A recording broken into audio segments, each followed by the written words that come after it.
I'm not one of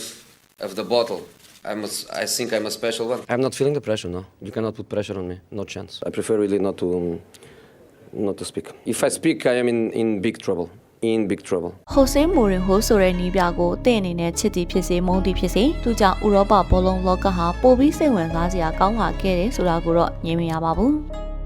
Mourinho ကပေါ်တူလိုအသင်းမျိုးနဲ့ချန်ပီယံလိရခဲ့သူဥရောပအမြင့်ဆုံးလိ3ခုစလုံးမှာအောင်မြင်ခဲ့တဲ့သူဥရောပဖလားအားလုံးရဖို့တဲ့သူစသဖြင့်ဂုဏ်ပုဒ်တွေကအများကြီးပိုင်ဆိုင်ပါတယ်။ဒါပေမဲ့အိုက်ချက်ပို့ပြီးသူ့ကိုလူသိများစေတဲ့အချက်ကဘသူ့ကိုမဆိုစကားနဲ့အနိုင်ရအောင်ပြောတတ်တဲ့သူ့ရဲ့အရေးချင်းပဲဖြစ်ပါတယ်။အဲ့ဒီအချက်ကြောင့်ပဲလူမုံများခဲ့တဲ့ Mourinho ဟာအဲ့ဒီအမုန်းတရားတွေကိုသူ့ရဲ့အောင်မြင်မှုအတွက်တမင်ဖန်တီးခဲ့တယ်ဆိုတာကိုရောသိပါသလား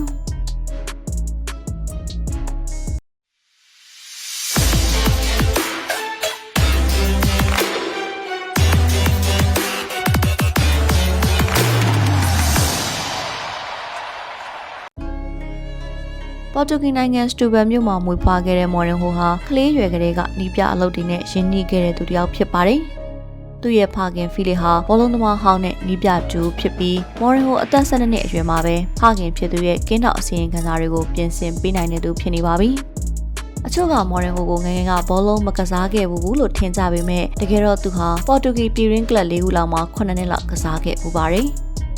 ဒါပေမဲ့သူဟာကွင်းထဲမှာကစားတာထက်ကွင်းဘေးကနေကြီးကြပ်တာပိုထူးချွန်တာကြောင့်ကစားသမားဘဝကအနားယူပြီးအားကစားသိပ္ပံဘာသာရပ်နဲ့အကြောင်းပြန်တက်ခဲ့ပါတယ်။အဲဒီနောက်မြို့ကန်တင်ဗစ်တိုရီယာရဲ့နီးပြအဖွဲ့ဝင်ထဲမှာအလုံးဝင်လုံနေတော့ဂန်နဝယ်နီးပြကြီးဘော်ဘီရော့ဆင်ပေါ်တူဂီကိုရောက်လာချိန်နဲ့ကြုံတွေ့ခဲ့ရပါတယ်။ရော့ဆင်ဟာစပိုတင်လက်စရွန်ရဲ့နီးပြဖြစ်လောက်ကင်နေချိန်မှာ Mourinho ကဘာသာပြန်ဖြစ်တဲ့အနီးကအတွေ့အကြုံယူခဲ့ပါတယ်။ Mourinho ရဲ့အရေးချင်းကိုသိမြင်ခဲ့တဲ့ Rossin ဟာပေါ်တိုနဲ့ဘာစီလိုနာအသင်းတွေထံပြောင်းရွှေ့တဲ့အခါမှာလည်းသူ့ရဲ့လက်ထောက်ဖြစ်ထောက်လျှောက်ခေါ်သွားခဲ့ပါတယ်။လုံလောက်တဲ့အတွေ့အကြုံတွေရှိလာပြီလို့ယူဆတဲ့အခါ Mourinho ဟာပေါ်တူဂီကလပ်ဘင်ဖီကာကနေသူ့ရဲ့နီးပြဘဝကိုစတင်ခဲ့ပါတယ်။ Mourinho ရဲ့ပထမဆုံးအောင်မြင်မှုတွေကိုတော့ပေါ်တိုမှာရခဲ့ပြီးချန်ပီယံလိနဲ့ယူရိုပါလိဖလားတွေအပြင်အမှတ်ပေးဖလား2ကြိမ်နဲ့ရှုံးထွက်ဖလားနှလုံးမှာရခဲ့ပါတယ်။ဒီအောင်မြင်မှုတွေကြောင့်သူဟာဘောလုံးအင်ပါယာတစ်ခုထီထောင်နေတဲ့ Chelsea အသင်းရဲ့မျက်စိကြားခံခဲ့ရပါတယ်။ Chelsea ရဲ့နီးပြဖြစ်ပထမဆုံးသတင်းစာရှင်းလင်းပွဲမှာသူ့ကိုသူ Special One လို့ကြွေးကြော်ခဲ့တဲ့ Mourinho ကိုပြည်တိုင်မီဒီယာတွေကအထူးစိတ်ဝင်စားခဲ့ကြပါတယ်။သူဟာပထမဆုံး Chelsea ကိုကင်တွယ်ချိန်မှာကွင်းတွင်းအောင်မြင်မှုအနေနဲ့အမှတ်ပေးဖလား2ကြိမ်နဲ့ရှုံးထွက်ဖလား3လုံးရယူပေးခဲ့ပါတယ်။ကွင်းပြင်အောင်မြင်မှုကတော့အဲ့ဒီအချိန်ကမိုင်းဂိမ်းမှာဆီယာရဆူဖြစ်နေတဲ့အာဆင်ဝင်းကားလိုဝိုင်းရင်နီးပြကြီးကိုကောင်းကောင်းတုံ့ပြန်နိုင်ခဲ့တာပဲဖြစ်ပါတယ်။ဝင်းကားကသူတို့အသင်းဟာ Chelsea လိုအောင်မြင်မှုတွေငွေနဲ့မဝယ်ဘူးလို့ပြောတဲ့အခါ Mourinho ကရက်ကွက်ထဲမှာမှန်ဘလူးနဲ့လိုက်ချောင်းနေတဲ့ကိုဆက်စုလို့ဝင်းကားကိုလှောင်ပြောင်ခဲ့ပါတယ်။ဒါအပြင် Mourinho ဟာအင်တာနဲ့ရီးရဲ့အသင်းတွေမှာလှည့်ပတ်နီးပြပြီး Chelsea ကိုဒုတိယကြိမ်ပြောင်းလာတဲ့အထိအာဆင်နယ်မှာရှိနေသေးတဲ့ဝင်းကားကိုအခုလိုထပ်ပြောခဲ့ပါတယ်။ You know, he is a specialist in failure. 8 years without a piece of silverware, that's failure. Inter Milan နဲ့ Champions League အပါအဝင်ဖလား9လုံး Real Madrid မှာဖလား3လုံးရယူခဲ့တဲ့ Mourinho ရဲ့အောင်မြင်မှုမှတ်တမ်းတွေကတုံလူလိုက်မိဖို့မလွယ်ပါဘူး။ Real နဲ့သူနီးပြခဲ့တော့က Barcelona နဲ့တွေ့တဲ့ El Clasico ပွဲတိုင်းဟာ Ronaldo နဲ့ Messi ရဲ့ကွင်းတွင်းရှင်ပြိုင်မှုအပြင်သူနဲ့ Guardiola တို့ရဲ့နီးစနစ်တိုက်ပွဲတွေကြောင့်ပရိသတ်တွေအထူးစိတ်ဝင်စားကြပါတယ်။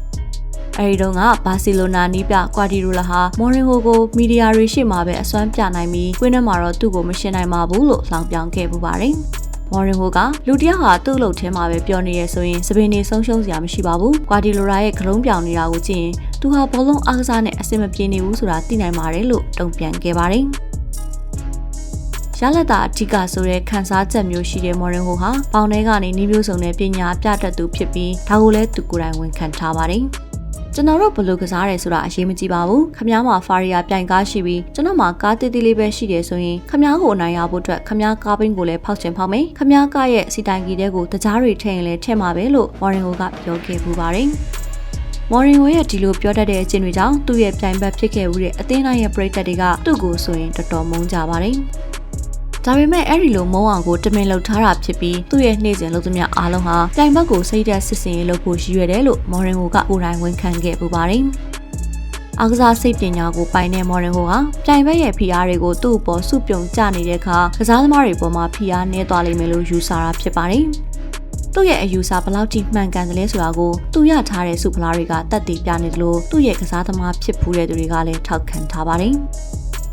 လက်ရှိမှာအသက်60ပြည့်ပြီဖြစ်တဲ့မော်ရင်ဟိုဟာငငယ်ကလောက်လူမုံများအောင်မနေတော့ပေမဲ့သူ့အသင်းအတွက်လိုအပ်လာရင်ဘာမဆိုလုပ်ဖို့အဆင်သင့်ဖြစ်နေစေပဲဖြစ်ပါတယ်အခုလိုစိတ်ဝင်စားဖွယ်အကြောင်းအရာတွေကိုပုံမှန်တင်ဆက်ပေးနေရဖြစ်လို့ Soccer 88 Channel ကို Subscribe and Like လုပ်ပေးခြင်းအဖြစ်ပံ့ပိုးကူညီနိုင်ပါတယ်ဒီဗီဒီယိုလေးကိုအဆုံးထိကြည့်ပေးရတဲ့အတွက်လည်းကျေးဇူးအများကြီးတင်ရှိပါတယ်ရှင်